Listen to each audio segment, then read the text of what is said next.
Cross the bridge along 31W over the Salt River into Hardin County, Kentucky, and be transported back in time. I live on the same street I was born on. The sign says preserving our past to protect our future, and that's exactly the motto Westpoint, Kentucky follows. It seems to me like the sun comes up and the sun goes down, and the world goes round and round. So I think things pretty much stay the same. Richard Briggs has called Westpoint home for 88 years. He's a World War II veteran, served as postmaster here for 37 years, and now he's the town's historian. Kentucky was settled in 1776, and that's the same year the first cabin was built here in Westpoint. Briggs says this quintessential river town is one of the oldest Kentucky communities.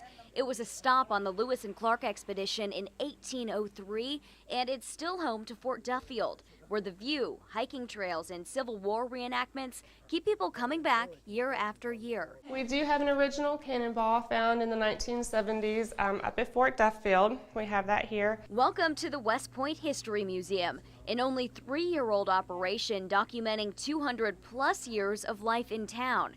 Chris Lucan is the president and curator. She grew up visiting the town with her grandfather, who was born here. And then he would drive through town and talk about who lived in what house and some of the memories that he had when he was a child. And to me, as a little girl, Westpoint was just such a magical place. Since then, she's fallen in love. She lives in Louisville's Highland neighborhood, but has such a passion for her adopted hometown, she logged 4,000 miles driving back and forth last year alone.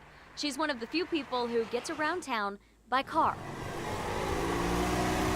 No one really walks anywhere. They golf cart everywhere, and there's some Saturday nights she'll sit on someone's front porch. It's like a parade of golf carts going down the street. Situated in the floodplain along the Ohio, growth in this town of 1,000 is minimal. We can't grow. We're landlocked with the two rivers and Fort Knox boundaries. We can't grow anywhere, so it's just going to stay this same size forever. In fact, little has changed over the past 100 years. You can take a picture of Westpoint 100 years ago, and 90% of the building houses is still there. Today, the community's one restaurant is located in one of the many historic spots. I can tell you that the Star Cafe on Sundays has the best fried chicken in the whole world. It is so, and their homemade desserts, oh my goodness. Star Cafe's building is more than 100 years old, originally a railroad hotel. We would like to do things the old-fashioned. It's just one part of the never-changing history that this town hopes will continue into the future. The history is a big thing that draws people down here, but then also knowing that that's not going to change the feel of the town.